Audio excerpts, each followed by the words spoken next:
la palabra. Amén. Como que esto ya lo viví hace un ratito.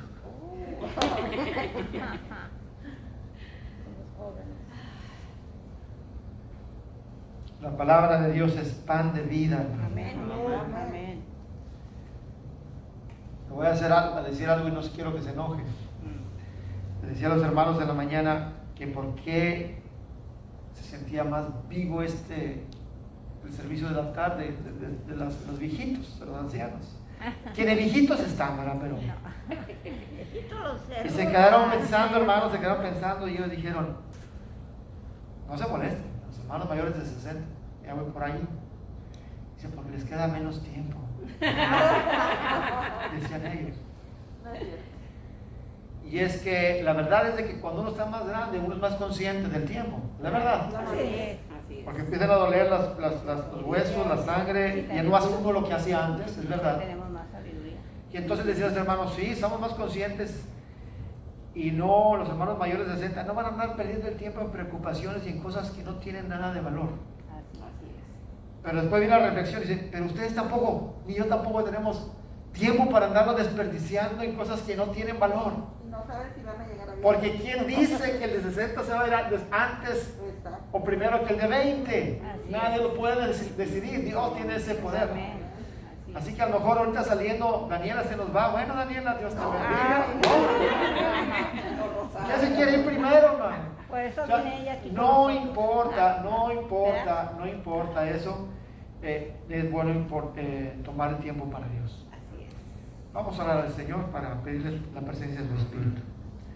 Padre, humildemente en el nombre del Señor, te damos gracias por los hermanos que vinieron en la mañana, para que tú les bendigas a ellos, ya se llevan su pan espiritual, y te rogamos que también a nosotros nos dé nuestra porción, que no falte ninguno de llevar alimento a su espíritu, a su alma, y te rogamos de todo corazón que pongas la disposición y el oído atento a tu palabra, para escuchar lo que el Espíritu tiene que decirnos, de tal manera que salgamos alimentados, fortalecidos, y que salgamos con la convicción de quiénes somos en Cristo Jesús, hijos tuyos, herederos del reino de los cielos, soldados que proclamamos el Evangelio a toda criatura y soldados que nos mantenemos fiel y firmes hasta el día de la muerte. Para ti, Señor, sea la gloria. En Jesucristo oramos. Amén. Amén. Bien, hermanos, la palabra del día de hoy está basada en Apocalipsis número 2. Si quiere, por favor, abrir su Biblia. Apocalipsis número 2. Es el mensaje que Jesucristo tiene que compartir con las iglesias. El Señor, antes de revelar todo lo que tenía que revelar, lo que iba a suceder después, el Señor tiene que compartir un mensaje a los suyos, sobre todo porque el Señor Jesucristo sabe y sabía desde antes y nos lo hace compartir o nos lo hace saber de que la iglesia en diferentes etapas tiene que vivir diferentes momentos, diferentes situaciones. Y hay momentos en los que podemos estar con toda paz, con todo gozo, y hay ocasiones en que el Señor nos va a quitar ese privilegio y vamos a tener que pasar por dificultades, por problemas, por angustias, por preocupaciones, por enfermedad y por dolor. ¿Y qué es lo que Dios tiene que decirnos? En cualquier circunstancia es lo que vamos a ver en el libro de Apocalipsis. La semana pasada, si usted estuvo aquí, vimos lo que Dios tenía que decirle a la iglesia de Éfeso. Y la iglesia de Éfeso, Dios la alabó y le dijo, conozco tu esfuerzo, tus buenas obras, mantienes la doctrina limpia, te rechazas a los que no son apóstoles, pero, le dijo, ¿se acuerdan? Tengo una cosa contra ti. Ya no me amas como antes. Perdiste tu primer amor, ese deseo de estar conmigo, ese deseo por la palabra, ese deseo de estar con los hermanos, lo perdiste. Y le dice, arrepiéntete, le dice el Señor Jesucristo a la iglesia de Éfeso. Y yo quiero preguntarte, hermano, dejar de amar a Dios, dejar de amar a los hermanos, que es el cuerpo de Cristo, ¿es pecado? Sí. Hermanos, es un pecado muy grave. Así es. Dejar de amarnos es grave. Dejar de amar a Dios es grave. No podemos amar a Dios sin amarnos a los unos a otros. Y dejar de amarnos unos a otros delante de Dios es un pecado grave. Tan grave es así que el Señor le dijo, mira, si no te arrepientes, voy a quitar el candelero de tu lugar. voy a quitar la luz de tu corazón. Y por ahí dice mismo Señor Jesucristo que las tinieblas del alma son las más oscuras que hay. No hay más oscuridad más grande que esa. Así que es importante, hermano, es importante que tú y yo decidamos amar a Dios y amar a nuestros hermanos en cualquier circunstancia. A veces nos molestan los hermanos, sí. A veces te caen mal los hermanos, sí. A veces te ofenden los hermanos, sí. Nuestra obligación, ¿cuál es? Ama a tu hermano, perdona a tu hermano, porque luego nos va a pasar al revés. Vamos a ser nosotros los que ofendemos, vamos a ser nosotros los que fallamos, vamos a ser nosotros los que hicimos algo equivocado. ¿Y qué vamos a pedir? Que nos perdonen. Así que así era la iglesia de Éfeso. Ahora vamos a pasarnos a la iglesia de Esmirna. Y la iglesia de Esmirna es la iglesia a la que Jesucristo no tiene ninguna reprensión que hacerle, no tiene ninguna cosa en contra. Y eso es importante para saber, bueno, pues qué tenía esta iglesia para que fuera tan amada y tan apreciada por el Señor. Y hoy vamos a tratar de aprender de la iglesia de Esmirna para que tú y yo andemos por ese mismo camino. Estamos en el capítulo 2 de Apocalipsis. Vamos a leer del versículo 8 al versículo 11. Es un mensaje bastante corto, pero bastante sustancial en cuanto a lo que el Señor tenía que decirles a ellos. Así que si ya lo encontró, diga amén, por favor. Amén. Es Apocalipsis 2, versículo 8 al 11. Dice la palabra de Dios de esta manera: escribe al ángel de la iglesia de Esmirna. Esto dice el primero y el último, el que murió y volvió a vivir. Conozco tus sufrimientos y tu pobreza. Sin embargo, eres rico.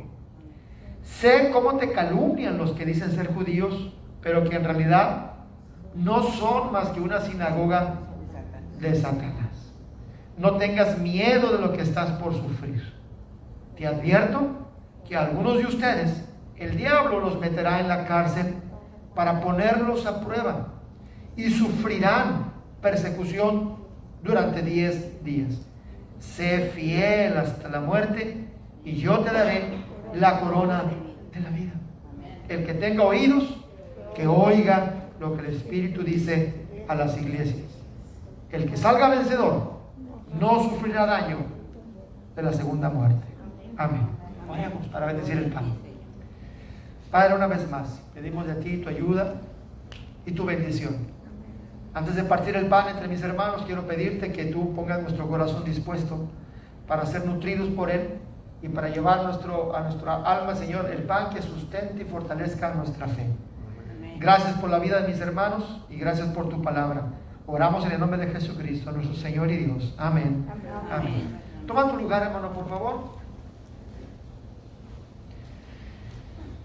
El hecho de que Jesucristo ande escribiendo cartas y enviando mensajes a la iglesia, para mí es muy reconfortante saber que Dios, Jesucristo el Señor, está pendiente de cómo estoy. Está pendiente de cómo está. Cuando alguien me pregunta por mi papá, ¿cómo está tu papá? Yo me siento halagado saber de que alguien está pendiente de él. Hoy vino el hermano Raúl González, hermano Corona. Hermano Raúl González, el esposo de Eiden, ¿se acuerdan mis hermanos? Hoy vino Raúl, hermano grandote que habla muy fuerte. El de las llaves. El de las llaves, sí. Entonces preguntó por el hermano, ¿y cómo está tu papá? Me dice. Y cada vez que me pregunta alguien por mi papá, me siento a gusto de que alguien esté al pendiente del hermano. El que está pendiente de tu vida es Cristo Jesús. Y por eso Él quiere un mensaje para cada momento de la iglesia. Y nos manda a través de su ángel, nos manda palabra del Señor. Y entonces, como el Señor está pendiente, hoy vamos a ver el tema y el mensaje que Dios quiere compartir a la iglesia de Esmirna. La Esmirna era una ciudad que todavía existe, pero con otro nombre en Irak. Y esa iglesia, hermanos, o esa ciudad, era una ciudad en aquel tiempo, en el Imperio Romano, era una ciudad donde había mucho comercio, mucho trabajo, mucho dinero. Era una iglesia en donde venía gente de muchas partes del mundo y en donde había, por medio de un río, dice, según la cuenta la geografía, la historia, de ahí se surtía y de ahí comerciaba. Por lo tanto, era una iglesia, era una ciudad más bien, una ciudad bastante económicamente fuerte. Y cuando hay mucho comercio y hay mucho dinero, la gente obviamente prospera en lo económico. Pero algo sucedía en la iglesia de Esmirna, que la iglesia dice: yo sé que eres pobre. La iglesia estaba puesta en una ciudad rica, pero la iglesia, los cristianos, eran una iglesia pobre, y ahorita vamos a ver por qué. Resulta, hermano, que en la ciudad de Esmirna, como en las demás ciudades de aquel tiempo, había templos donde se adoraban ídolos: Diana, Apolos, Zeus. Particularmente en la iglesia de Esmirna se estaba volviendo muy famoso, digámoslo así, la adoración a Roma. Se le daba dando prestigio y adoración y veneración a Roma. Y había un templo, según estaba leyendo la historia, había un templo fabuloso que se llamaba Dea Roma. Dea, que significa Dios o diosa. Dea Roma. Y ahí la gente iba a adorar. En el tiempo de Jesús no existía la obligación de adorar al César, pero en este tiempo de Juan, el Imperio Romano empezó a adorar a Roma como una diosa, a la diosa de Roma, y empezaron a adorar a los emperadores muertos. Pero después de los emperadores muertos empezaron a adorar al emperador en turno, el que estaba gobernando en ese momento. Y entonces se le ofrecían sacrificios a las estatuas del emperador en turno. Es como las ciudades ahora, que en cada oficina del gobierno está la fotografía de ¿quién? Del presidente. Aunque no se le honra, no se le venera, hay una imagen ahí. Hay países en otras áreas en donde sí se adora y se reverencia al gobernador. En Corea del Norte la gente piensa que este chaparrito cachetón es Dios, y se les enseña a los niños que Él está en todo lugar, que Él oye todas las cosas, y tienes que guardarle respeto porque Él es Dios. Y entonces en aquel tiempo, cuando escribe el Señor Jesucristo, el primer emperador Domiciano fue el primer emperador que exigió que cada ciudadano romano o cada residente del Imperio Romano tenía que ofrendar una adoración a su persona. Y entonces en el tiempo, y en Esmirna sobre todo, donde estaba esta adoración al emperador, cada ciudadano, ponga atención, cada ciudadano tenía que ir una vez al año, presentarse ante el altar del emperador, doblar la rodilla, agarrar un puño de incienso, quemarlo en el fuego del altar, delante de la estatua del emperador, y decir en voz alta: César es el Señor. Era obligación. Cuando tú lo hacías así, el sacerdote del templo te daba un certificado que decía que Juan Valadez ya vino, dobló su rodilla y que con su lengua en voz alta dijo que César era el Señor. Y le daban un permiso a cada ciudadano para poder, con ese certificado, poder trabajar, poder vender, poder comprar. De tal manera que si tú ibas a un lugar y no traías tu fabuloso certificado, no había negocio para ti. ¿Tú harías eso, hermano? Que de repente Donald Trump dijera: ahora todo el mundo tiene que doblar la rodilla si quiere amar a la iglesia, pero antes del culto, allá afuera en cada iglesia ponen una foto mía, y cada hermano tiene que venir, doblar la rodilla, quemar una ofrenda, dejar $1 ahí o lo que sea, y decir: Donald Trump es el Señor. ¿Lo haríamos? No. ¿Lo harían los cristianos? No. ¿Las consecuencias? Ahí estaban. Por eso la iglesia de Esmirna era una iglesia pobre, porque cuando tú no tenías ese certificado, te acusaban, y ahí dice más adelante que había judíos que calumniaban y acusaban, les embargaban las propiedades a los cristianos que no hacían eso. ¿Y con qué trabajabas si no tenías ni herramienta, ni camión, ni tractor, ni nada para poder trabajar? Esa es la situación que estaba en Esmirna, y ahí Dios puso una iglesia. Eso me recuerda que Jesucristo dice su última oración al Padre, orando por nosotros, por ti y por mí. Jesucristo le dice al Padre: Padre, no te pido que los quites del mundo. aquí estamos, pero guárdanos, hermano. Esa petición del Señor yo creo que es la que constantemente el Padre tiene presente en cada generación. Mis hijos andan en un mundo malo, en un mundo perverso, en un mundo violento, pero voy a cuidarlos, voy a protegerlos para que su fe no falte. Amén, hermano. Amén. Gloria a Dios. Bien, se presenta el Señor a la iglesia de Esmirna y este es el título que él utiliza. Versículo número 8. Así empieza el mensaje. Esto dice, ¿quién, hermanos? El primero y el último, el que murió y volvió a vivir. Ay, hermano, qué cosa más hermosa. Imagínate que tú vas a tu computadora, los que tienen computadora, y abres tu correo electrónico y tienes un mensaje ahí que te dice que es un mensaje para ti, a tu nombre, y el que firma es el primero y el último, el que murió y que ahora vive y vive para siempre. ¿Te imaginas? ¿Qué clase de mensaje y qué clase de importancia tiene ese mensaje si el que te lo envía es el primero y el último?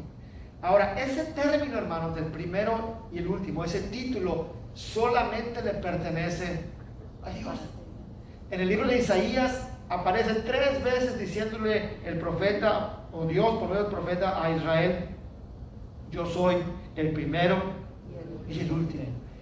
Y para ti y para mí, hermanos, saber que Dios, que Jesucristo es el primero y el último, tiene una bendición y una significancia importante. Quiere decir que Jesucristo siempre ha estado y Jesucristo siempre estará. Antes de que tú tengas un problema, Él estaba ahí. Después de que se acabe tu problema, Dios va a estar ahí. Cuando tú estás enfermo, Dios ya estaba ahí. Y cuando salgas de la enfermedad o mueras aún ahí, Dios va a estar ahí a tu lado. No se le escapa nada. Él tiene absoluto y total control de toda situación. ¿Quién lo cree, hermanos? Amén. ¿Cuál es el problema que te aflige ahorita?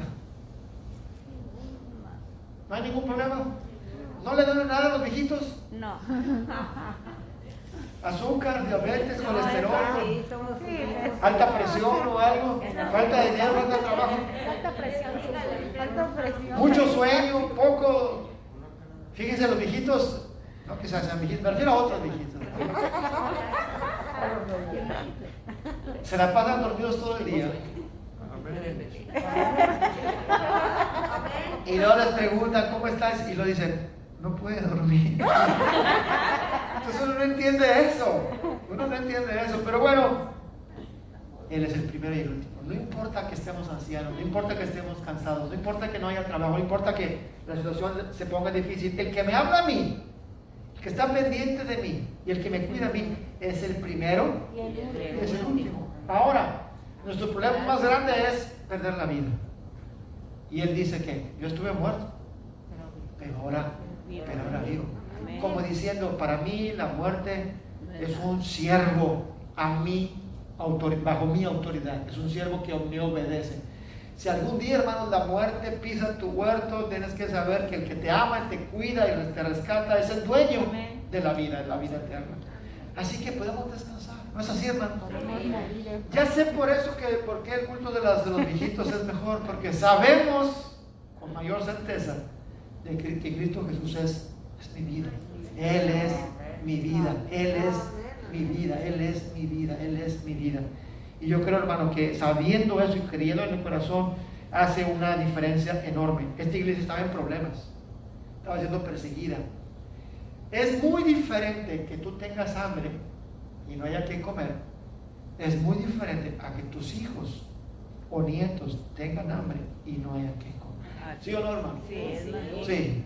Tú te aguantas o te humillas y pides un taco por ahí, pero que tu hijo o tu hija tengan hambre, o que tu hijo o tu hija estén enfermos, y que tu hijo y tu hija tengan necesidad que tú no puedes suplir, entonces se siente difícil. Y a esa iglesia, en esa circunstancia, es a quien el Señor le manda el mensaje. Mira, te habla el primero y el último, el que murió y vive. Gracias, Señor, estás pendiente de mí. ¿Y qué me tienes que decir, Señor? Dice el Señor, versículo 9, conozco tus obras, tu sufrimiento y tu pobreza. Él lo sabe todo. A la iglesia antigua de Éfeso y en las iglesias también el Señor le dice lo mismo. Yo conozco, yo estoy enterado, yo lo sé. De dos maneras y en dos sentidos. Dios sabe lo que estamos viviendo cada quien, la necesidad de cada quien. Pero no solamente lo sabe porque está junto a nosotros, también Él sabe de nuestra tribulación porque Él ya pasó por ahí, hermanos. Varón experimentado en quebranto, dice Isaías 58. Varón experimentado. Jesucristo, hermano, el Señor que nos ama, sabe, es experto en ser rechazado, en tener hambre, en tener odio de la gente. Él sabe lo que es no tener nada. Él sabe lo que es ser traicionado. Él sabe lo que es no ser amado. Él sabe el que tu propia familia te dé la espalda. Él sabe eso. Y si Él sabe eso, por eso el Señor me dice, yo conozco, cuando yo sé que Él sabe, yo me puedo sentir identificado y cuidado con Él. Por eso cuando tú vas y le ruegas en privado, nadie sabe, y derramas tus lágrimas en privado, el Señor sé de lo que me hablas, hijo. Sé de lo que me hablas, hijo. Sé lo que sientes. Yo ya pasé por ahí. Pero confía. Yo ya vencí. Ten confianza. Yo te voy a guiar y voy a estar contigo todo este tiempo. Así que, dice el Señor, yo conozco. ¿Y qué conoce el Señor? Tus obras, tu sufrimiento y tu pobreza. Dios sabe lo que tú haces por bien. ¿Alguna vez usted ha hecho algo bueno para una persona y ni siquiera te dieron las gracias? ¿Quiere levantar la mano al que le ha pasado eso? Hasta nos acordamos, ¿verdad? Tanto que me afané y ni siquiera thank you. No te preocupes, Dios lo sabe. Y qué bueno que no se dio cuenta la otra persona, porque es un mayor privilegio. Que no sepa tu izquierda lo que hace tu derecha. Es un privilegio mayor que solamente el Señor va a apreciar y valorar. Así que Él conoce no solamente lo que hacemos, sino también tus sufrimientos y tu pobreza. La iglesia de Esmirna estaba sufriendo porque era perseguida. Y estaba leyendo en ese tiempo, en la iglesia de Esmirna había un hombre llamado Policarpo, un cristiano, que por no negar y por no ofrecer su ofrenda al César y no decir César es el Señor, los soldados no lo querían matar, pero una persona mayor de 60 años. Les dio pena cuando fueron por él y dijeron, ¿qué te cuesta? Pues nomás di eso y ya te salvas. Y no quiso hacerlo. No quiso hacerlo. De tal manera que el que primero tuvo compasión por él, después se enojó con él y dice que porque fue quemado. Eso dice la historia, la Biblia no lo dice, pero la historia de la iglesia, que fue puesto en un poste para ser quemado. Y dice la historia, esto no lo podemos comprobar, pero así es como se cree, que la lumbre no hizo efecto sobre su cuerpo, y entonces el mismo soldado, el capitán de la guardia, lo perforó y lo asesinó, y al final de cuentas murió. Pero él decía, Policarpo, si he servido al Señor durante toda mi vida, ¿por qué lo voy a traicionar en el último momento de mi vida? No puedo. La iglesia era una iglesia que sufría. Levante la mano el que sufre ahorita, hermano. Sufrimos. Por ser cristiano. Gracias. Yo sufro porque me meten asuntos que no me llaman. Yo sufro porque ando robando lo que no es mío. No. ¿Quién sufre por ser cristiano, hermano? Gracias a Dios. No tenemos idea de lo que es sufrir por ser cristiano. Sufrimos por otras razones. Sufrimos quizás porque este mundo es pecador. Sufrimos porque no ahorramos dinero, porque nos gastamos lo que no debimos haber guardado. Sufrimos porque comimos lo que no debimos haber comido. Pero no creo, hermano, sinceramente, que hayamos sufrido hasta la muerte o hasta el derramamiento de sangre por ser cristianos. Si acaso le caímos gordo a alguien, si acaso alguien te dejó de hablar, ¿cuál es el mayor sufrimiento que has pasado por Jesucristo? Les decía yo en la mañana a los hermanos que quizás el sufrimiento más grande que esta iglesia o que en Estados Unidos haya sufrido alguien por ser cristiano es tener que llegar temprano a la iglesia. Así que no sabemos lo que es sufrir por Cristo. No sabemos. Ahora, si te cuesta trabajo venir al templo, hermano, entonces andamos, santo Dios. Dios va a tener que hacer algo en nosotros. Así es.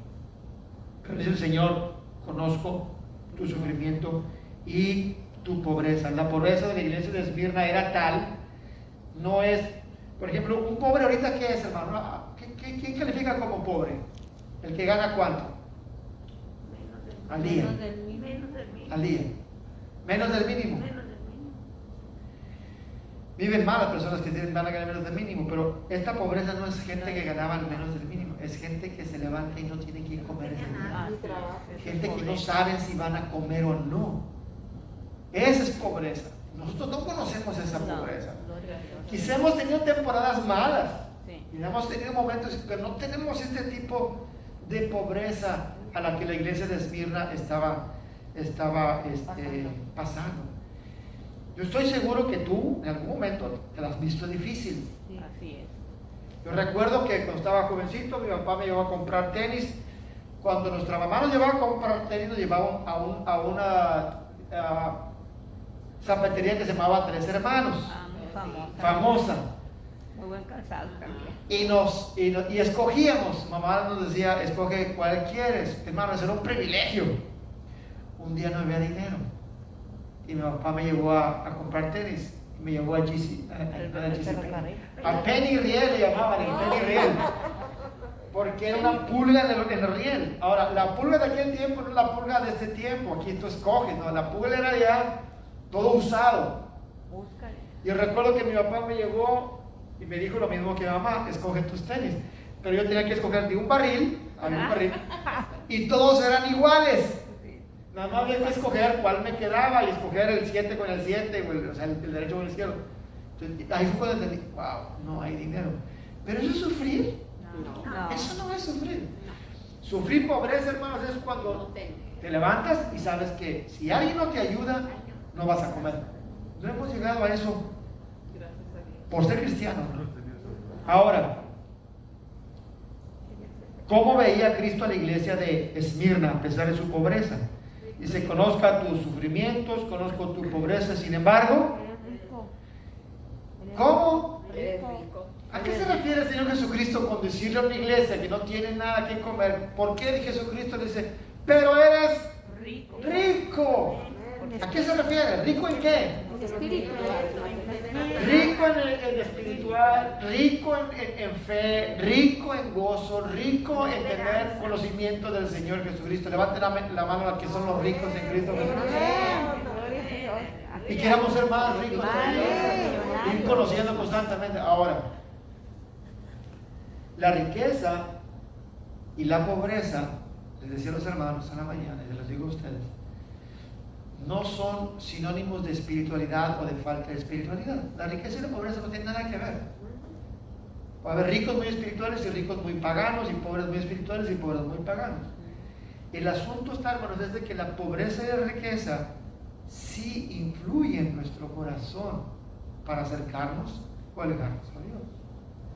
Cuando uno tiene dinero, es muy probable que pongamos nuestra confianza en el dinero y nos sentimos fuertes. De hecho, Proverbios dice que la fortaleza del rico es su dinero y la debilidad del pobre su pobreza.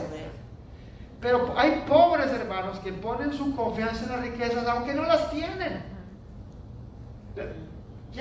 ¿Quién ha soñado alguna vez en sacarse la lotería? Sí. ¿Y ya se la sacó? No. Pero aunque no se la saque, ¿qué está pensando usted? Ya se la quiere gastar. ¿Verdad que sí? Ay, si voy a comprar un boleto y si me la saco, mira, primero doy ofrenda a Dios, ¿verdad? Somos bien espirituales, ¿verdad? Primero doy ofrenda a Dios, ayudo a toda mi familia, ayudo a todos los pobres, y con los 30 millones que me sobren, entonces me compro lo mío. Miren qué bonito. La pobreza y la riqueza sí influyen en nuestro estado de ánimo para confiar o no confiar en Dios. A veces la pobreza es mejor que la riqueza. Así es. No tener es mejor, porque empieza una dependencia que es muy buena. Saber que dependemos de Dios para que me cuide, para que me dé, para que me sostenga. Y la riqueza es un estorbo para la espiritualidad. Se puede convertir en estorbo para la espiritualidad. De tal manera que Jesucristo dijo en los evangelios, cuán difícil es para los ricos entrar al reino de los cielos. Más fácil es que entre un camello por el ojo de una aguja a que un rico se salve. Ay, Señor, ¿quién quiere ser rico, hermano? Diga que yo soy rica. Rico espiritualmente. Amén. Amén. Entonces, aunque la iglesia estaba pobre, Jesucristo las veía ricas porque había una dependencia y una absoluta confianza en Dios. A pesar de lo siguiente, dice, sé cómo te calumnian los que dicen ser judíos, pero que en realidad no son más que una sinagoga de Satanás. Hermanos, si alguien que no es cristiano te critica y te pone la vida de cuadritos, no te angusties, porque son sinagoga de Satanás, porque son siervos de Satanás. Y sigue diciendo el Señor, versículo 10. No tengas ¿Qué quiere que la iglesia hiciera? No tengas miedo. Diga conmigo, no tengas miedo. ¿De qué? De lo que estás por sufrir.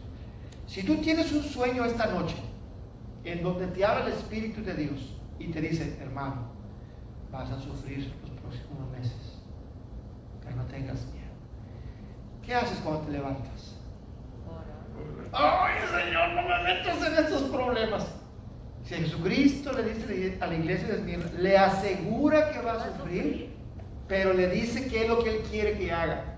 No tengas miedo. Qué importante es el mensaje del Señor. No le dice, no te preocupes, voy a hacer qué, que te libres del problema. No le dice así. No le dice, voy a hacer que todo sea fácil para ti. Tampoco le dice a ellos. Le dice, te va a venir una aflicción, vas a sufrir, pero yo quiero que tú hagas esto. No tengas miedo. ¿Por qué no? ¿Cómo se le hace para no tener miedo ante los problemas? ¿Cómo se le hace? Tener la certeza Tomar que de la está mano de con Dios. nosotros. Sabemos que Fe, está bien. certeza. Sé que Él está conmigo. Sé que está conmigo. Hermano, le decía a los hermanos, se lo digo a usted, me lo digo a mí mismo de la siguiente manera. Si tú sabes, escucha bien, si tú sabes perfectamente bien en tu corazón que el Señor te ama Amén. con amor eterno, como dice el profeta, si tú sabes que Dios te ama, que fue capaz de dar a su Hijo cuando tú y yo no valíamos más que una miseria de pecado, y Él aún así quiso entregar a su Hijo sin garantía, porque ¿quién le puede garantizar a Dios, Señor, sálvame y te voy a ser fiel? Ni siquiera podemos hacer eso. Sin garantía el Señor nos amó de tal manera que quiso dar a su Hijo. Hermano, si tú te acuerdas todos los días, todo el tiempo, de que Jesús te ama, de que Dios te ama de esa manera, ¿qué le va a pasar al temor? Se va a ir. ¿Cuál temor? Si yo sé que Dios me ama. Es como dice en la Escritura, es el libro de los Salmos, es como el cachorro de león que está acostado y dormido junto a su papá, que es el rey de la selva. ¿Tú has visto a un león preocupado, hermano? ¿A un cachorrito de león? Me van a comer. No. Vive feliz. ¿Y cómo viven los demás animales, hermanos? Temerosos. Temerosos. Toman agua y hasta... Pobrecitos. Yo he visto esos videos. Todo les llueve, hermanos, a los animales. Si no es en el agua, es en la tierra. Los leones tienen un tipo de color que se confunden en la maleza. Y si no hay leones, le sale un cocodrilo. O sea, oye, hermanos, es un... Y el cachorro de león, ¿qué eres tú? El cachorro de león vive junto al león de la tribu de Judá, que es Cristo Jesús. Y puedes jugar y puedes andar sin temor, aunque el mundo sigue siendo el mundo, tú puedes andar ahí sabiendo, aquel que conoce tu obra, que es el último y el primero, el que estuvo muerto y que ahora vive, y te dice, no tengas miedo. ¿Quién es preocupón aquí? Yo conozco a varios que son preocupones aquí. Se preocupan hasta por lo que no va a pasar. Eso es lo increíble, hermanos. A veces nos preocupamos por si pasa algo y nunca pasó. Y la preocupación fue gratis, o sea, nomás sentís una bola en el estómago por algo que nunca sucedió. Ahora, Jesucristo le dice, mira, sí va a pasar. Sí vas a pasar, sufrimiento. Pero el mensaje mi mandamiento para mis hijos es, no tengan miedo. ¿Cuántas veces le dijo el Señor Jesucristo a los suyos, a sus discípulos? No tengan miedo, no tengan miedo, no tengan miedo. ¿Y qué te dice Dios a ti? No tengas miedo. No tengas miedo. Es que me dijo el doctor, ¿y quién soy yo? Es que me dijo el oficial de inmigración, ¿y quién soy yo? Es que me dijo mi patrón que hasta ¿y quién soy yo? Soy el primero y el último. El agente de inmigración se va a ir, lo van a correr y yo voy a seguir aquí. El doctor se va a morir y yo voy a seguir aquí. Tú te vas a morir y yo voy a seguir ahí y soy el que tiene la vida y la muerte en mi mano. Por lo tanto, no temas. Deja de temer. Deja de temer. Deja de temer. Si hay algo ahorita, hermano, que te tiene preocupado, deja de temer. En el amor de Jesucristo, deja de temer. Deja de temer. No dejes de hacer lo que tengas que hacer. Si tienes que ir a trabajar, si tienes que ahorrar, tomarte la pastillita, hazlo. Pero no tengas temor. No tengas temor. Bendito sea, Señor. Bendito Dios. No tengas miedo de lo que estás por sufrir, de algo real. No era una imaginación, vas a sufrir algo. Te advierto que a algunos de ustedes, no a todos, a algunos de ustedes el diablo los meterá en la cárcel. ¿Para qué, hermanos? Para ponerlos a prueba. Número 1, ¿quién es el enemigo? Ahí dice, te advierto que el diablo. Levante la mano que conoce al diablo, hermano. ¿Nunca lo han visto? ¿Nunca los ha engañado? Pero no Sí. sabe. ¿Nunca les ha mentido? Sí. ¿Nunca te ha hecho sentir mal? Sí. Todos los días como un rugiente anda, hermano, todos los días lo vemos en cualquier parte. Cada vez que ves violencia, cada vez que ves injusticia, tal vez que ves mentira, cada vez que ves engaño, tal vez que ves egoísmo. Es el diablo empujándote. Cada vez que te tienta algo malo. Cada vez que tú te comportas de una manera que ofende a Dios, hemos sido presas del engaño de nuestro enemigo. Pero ¿quién sujeta al enemigo? El mismo Señor dice, Él te va a llevar, o sea, es bajo la autoridad o bajo el control de Dios. Él te va a poner, dice, algunos los va a meter en la cárcel, no a todos o a algunos. Levante la mano el que quiere ser probado por Satanás, hermano. Nadie. Guárdanos del mal. Bueno, que el Señor nos guarde. Pero el Señor dice, como le dijo a Pedro, ¿te acuerdas? Pedro, han pedido tu alma para darte una zarandeada. ¿Qué tal si el Señor te dice eso? Hermano, aunque no lo sepamos, ya lo sabemos. Que Satanás anda tras león rugiente y va a tratar de hacer que tu fe, tu gozo, tu corazón y tu confianza en Dios se apaguen. Lo intenta todos los días. Sí. No es una sorpresa. Si yo le pregunto a usted, diga, no, yo no. Hermano, constantemente estamos bajo la presión de la tentación y del pecado en el mundo y de nuestra propia carne. Así que el mensaje es, no tengas miedo. Dice, sí, algunos los van a sufrir, los van a meter a la cárcel ¿por cuántos días? 10. Por 10 días. Hermano, la cárcel de antes no era como la de ahora. La cárcel de antes era llevarte a ti y encerrarte mientras se discutía tu futuro. Lo matamos, lo dejamos libre. Qué bonito, ¿verdad? Más duro. Mientras decidimos qué hacemos contigo, estás en la cárcel. Entonces, si tú ibas a parar en la cárcel, hermano, estabas con un 50% de probabilidad de que te cortaran la cabeza y 50% de probabilidad de que salieras libre. Entonces, era algo realmente terrible. Voy a poner algunos en la cárcel, pero ¿cuál es el objetivo de la prueba? Dice ahí, hermanos. El objetivo de estar ahí en la cárcel, dice ahí, ¿para qué, hermanos? Para ponerlos a prueba. Ponerlos a prueba. Cuando los niños tienen una fecha para el examen en la escuela, ¿qué hacen los niños? Que van a presentar su task o su star, ¿cómo se llama? La prueba del estado que Sí, la prueba del estado. Que le dicen, el martes, le dicen al papá, ¿verdad? El martes su niño tiene prueba. ¿Y qué hace el niño, hermano? Pues se pone a ver la tele. Sí. Sale a jugar. ¿O qué hace el niño? Lo trae pendiente, ¿verdad? Mamá, mañana tengo task, no sé cómo se llama. Tengo prueba. Star. Star. Y si tú supieras que mañana tienes una prueba delante de Dios, ¿tú qué harías, hermano? Pues te pones a ver la tele, te vas al cine, De rodillas a orar. y a ¿Qué pedirle haces? al Señor. te preparas. Así Dios, si usted te fija, fíjese qué hermoso es Dios. Dios le avisa a Esmirna, no te preocupes. Va a haber una prueba así, ahí viene. Pero ¿por cuánto tiempo? Un tiempo limitado. ¿Cuántos días de prueba tiene usted para ser probado suficientemente? ¿Cuánto tiempo quiere ser probado? ¿Un mes? ¿Un día? ¿2 días? es. Ya tenemos. Por ejemplo, vamos a algo tangible, una enfermedad. ¿Con cuántos días enfermos en el hospital tienes, hermano? ¿Con cuántos días en el hospital tienes, hermana Adela? Ya quiere uno salir. una gripa nomás. ¿Una gripe de 3 días? No aguanta nada. ¿Cuántos, hermana? Sí. ¿Cuántos estuvo ahí? Meses. ¿No se acuerda? ¿Cuánto estuvo, Sandra? En total 7 meses. 7 meses. 7 meses.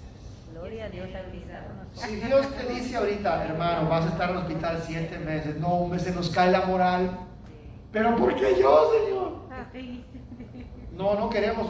Bueno, 7 meses no en el hospital, 7 meses sin trabajo. Ay, Señor, sin dinero. Ni tú ni tu esposo. Ni tu hijo, si es lo que te mantiene. Tu fuente de ingresos, 7 meses sin fuente de ingresos, hermano, está difícil. Ahora, ¿somos capaces de sufrir cualquier prueba? Sí. ¿Por qué? Porque Dios no nos da más de lo que no podemos soportar, lo sabemos por su palabra. Y además siempre nos va a dar la salida. Así que podemos estar tranquilos de que no importa si sean 10 días, algunos piensan que no son 10 días, son 10 años, de día por año. Otros piensan que son 10 emperadores que iban a estar mortificando a los cristianos. De hecho, así pasó. Los cristianos eran puestos en antorchas. Quizá usted no lo sabe, pero en el camino a Roma, cuando estaba en la persecución de los romanos, ponían unos palos, unas estacas, y ahí encajaban a los cristianos vivos. Y los prendían y con la grasa del cuerpo eran antorchas que alumbraban el camino con cuerpos humanos, de cuerpos de cristianos. Eso no son 7 meses en el hospital, eso es la vida, hermano, ser ejecutado de esa manera. Y sin embargo el Señor les dice, no tengas miedo, todo eso es para ponerte a prueba. Van a sufrir persecución durante cierto tiempo, es limitado. ¿Cuándo se acaba nuestro sufrimiento, hermano? ¿Cuándo se acaba nuestro sufrimiento? ¿Cuándo? Cuando morimos. El último día de nuestra vida, ese día todo se acaba. ¿Y qué pasa después? Si acaso nuestro sufrimiento fuera a ese extremo de hasta el último día de la muerte, de la vida, tenemos la aseguranza de estar lista con el Señor. Y lo dice el Señor más tarde. Sé fiel hasta cuándo, hermano. Hasta la muerte. Sé fiel. Hasta la muerte. ¿Qué significa ser fiel hasta la muerte? Toda la vida. ¿Un mes? No, ¿Cuánto? Toda la vida. todos los días. Todos los días. No sé cuándo usted el Señor lo vaya a llamar y se vaya a morir, pero ese último día de su vida, ese último día de tu vida y mi vida, Dios me dice a mí, sé fiel hasta ese día. No importa lo que pase, no importa lo que tengas que vivir, no importa lo que te digan, no importa que te acusen, no importa que estés donde estés. Ese día en que yo te voy a llamar, quiero que también en ese día tú seas fiel. ¿Quién dice amén, hermano? Amén. Ahora, lo bueno es de que no depende de mis fuerzas. No depende de que yo sea muy valiente y sea muy temerario.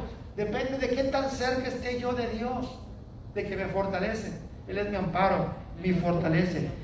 ¿Y cuál es la recompensa? Ser fiel hasta la muerte. ¿Y qué más dice el versículo 10? Y yo te daré la corona de la vida. La palabra corona que utiliza Juan en este pasaje no es la corona que se le pone a un rey, a un príncipe, a una princesa.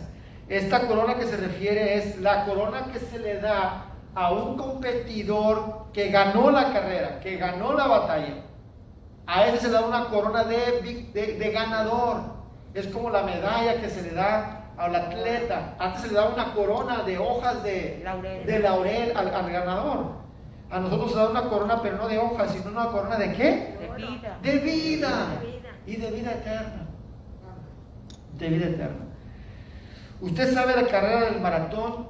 El objetivo de la carrera del maratón no es llegar primero, sino terminarla, porque es muy larga, muy pesada, muy difícil. Y entonces el premio se lo dan al que terminó la carrera. Todo el que termina la carrera lleva un premio. Obviamente el que llega primero lleva un premio especial, porque así es humanamente. Pero el objetivo del maratón es vencerte a ti mismo y llegar hasta el final. Es lo que está diciendo el Señor: sé fiel hasta el final. Yo te voy a dar una corona, una recompensa, una medalla, un honor de que terminaste la tarea, terminaste tu trabajo, fuiste fiel. No permitas, hermano, hermana, que nadie te robe tu fe, que nadie robe tu confianza en Dios, que nadie te robe tu gozo, que todos los días estés gozoso, que todos los días ames a tu hermano, a tu hermana, que todos los días alabes al Señor, que todos los días inclines tu rodilla y le digas: Señor, tú eres mi Señor, mi protector, mi sanador, bendito seas, todos los días. Ahora, a veces no estamos así, a veces se nos poncha la llanta. ¿A quién se le ha ponchado la llanta espiritual, hermano? Se nos poncha. Y si te pones a pensar, ¿por qué razón se te ponchó la llanta espiritual? ¿Por qué se te apagó tu gozo y tu fe? A veces son cosas que no valen la pena, hermano. Que a final de cuentas Dios resolvió. Y si fue algo que perdiste, que no lo recuperaste, sigues vivo y sigues estando de pie delante del Señor. Sé fiel hasta la muerte y yo te daré la corona de la vida. Y por último, versículo 11. ¿Qué dice ahí, hermanos? Levanta la mano que tenga oídos. Ok, levante la mano que tenga oído espiritual. Que oye la voz del Señor. Yo creo que todos la escuchamos. Y si ya la escuchamos, hermano, entonces dice el Señor: si ya lo oíste, escúchalo. Si Dios te habla, escúchalo. No lo eches por tierra. Mantente con esa verdad en tu corazón, en tu corazón.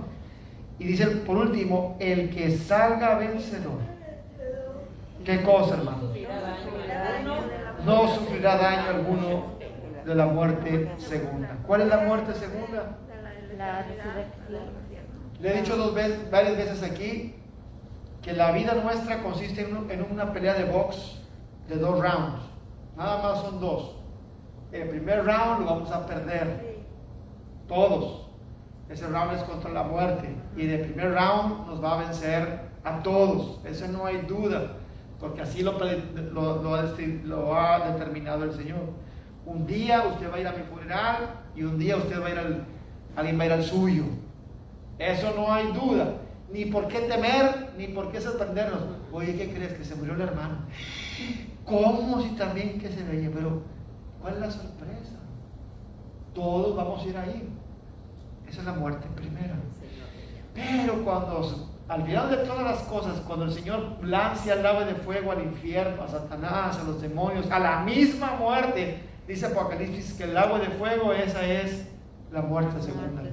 Esa muerte segunda, en donde ya no hay posibilidad de resurrección, esa muerte de segunda no tiene potestad sobre nosotros. ¿Y nosotros qué decimos? Amén. Gracias. Gloria a Dios. ¿A quién? Dice ahí: al que salga vencedor, no sufrirá daño alguno de la segunda muerte.